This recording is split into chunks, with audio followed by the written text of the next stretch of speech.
في مكان في جنوب سوريا فوق جبل عالي ساكت، لكن كل اللي حواليه بيصرخوا. في ناس عندهم دين ما بيقولوش عليه، وعندهم سلاح ما بيهددوش بيه، بس لما يتلموا الجيش بيهرب والمخابرات بتتراجع، وحتى إسرائيل بتحسب حسابهم. أهلا بيك في السويداء، الجبل اللي ما بيركعش. بس المرة دي في دم في الشوارع ودخان في السماء، وتلاتة قوة ضخمة بتتصارع تحته: النظام، إيران، وإسرائيل، وكلهم بيلعبوا لعبتهم. بس السؤال، السويداء هتفضل ساكتة ولا هتنفجر؟ هات خربوش الشاي الجميل بتاعك وتعالى نعرف إيه الحكاية. قبل ما نحكي عن الجبل لازم نحكي عن ناسه. ناس مش شيعة ولا سنة ولا مسيحيين، اسمهم الدروز. بيؤمنوا بحاجة اسمها التقمص، وبيفكروا بطريقتهم، لا بيعتنقهم حد ولا حد يسهمهم بسهولة. لكن لما بيتحركوا التاريخ بيتغير. في لبنان عملوا معادلات سياسية، في فلسطين بيخدموا في جيش إسرائيل، وفي سوريا هم سكان السويداء، الجبل اللي كل اللي عايشين عليه بيقولوها من سنين: نحن لا نركع إلا لله. السويداء مش مجرد محافظة، دي قلعة. وسنة 1925 القلعة دي ولعت نار الثورة ضد فرنسا. اللي ولعها راجل اسمه سلطان باشا الأطرش، قائد درزي، شاف الظلم وقرر ما يسكتش، فقام جبل العرب كله ضد الفرنسيين، وبدأت الثورة السورية الكبرى من هنا. فرنسا قصفت، دمرت، حرقت، بس الجبل ما ركعش. ومن يومها بقي عند السويداء سمعة إنك ممكن تحصرها لكن عمرك ما تروضها. في يوليو 2025 الجبل اشتعل من جديد، مش ثورة على احتلال، لكن حرب أهلية داخلية. بدأت بخناقة على الطريق، بدأوا يعتدى على تاجر درزي. الرد كان سريع، الناس اتلمت، السلاح ظهر، الرصاص اشتغل.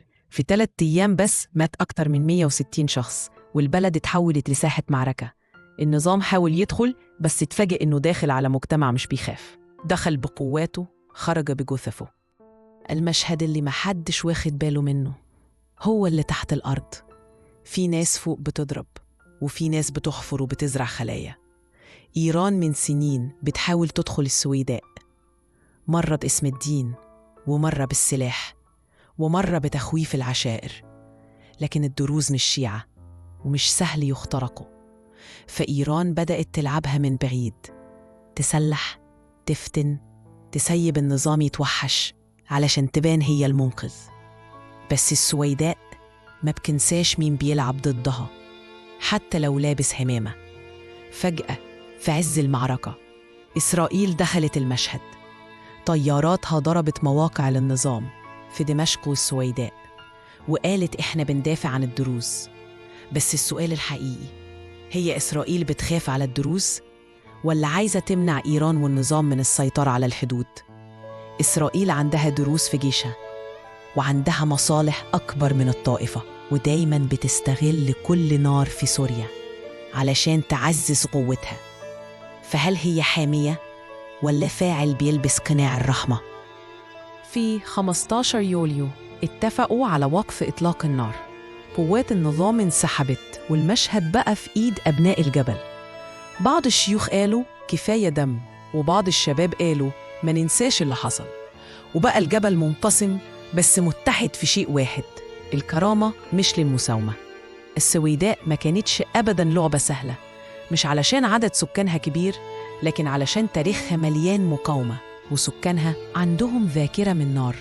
دلوقتي الكل بيحاول يرسم خريطة جديدة لسوريا، بس محدش قادر يرسم خط واحد فوق الجبل، لأنه الجبل له ناسه وله روحه وله كلمته.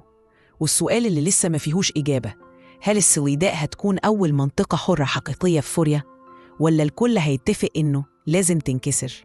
الإجابة الجبل بس هو اللي يعرفها. لو الجبل بيتكلم كان قال كفاية سكوت. شارك الفيديو وخلي اللي حواليك يعرفوا الحقيقة. دي مش قصة طائفة، دي قصة بلد بيتقسم قدام عينينا. وما تنساش اللايك والسبسكرايب وتفعل زر الجرس عشان يوصلك كل جديد.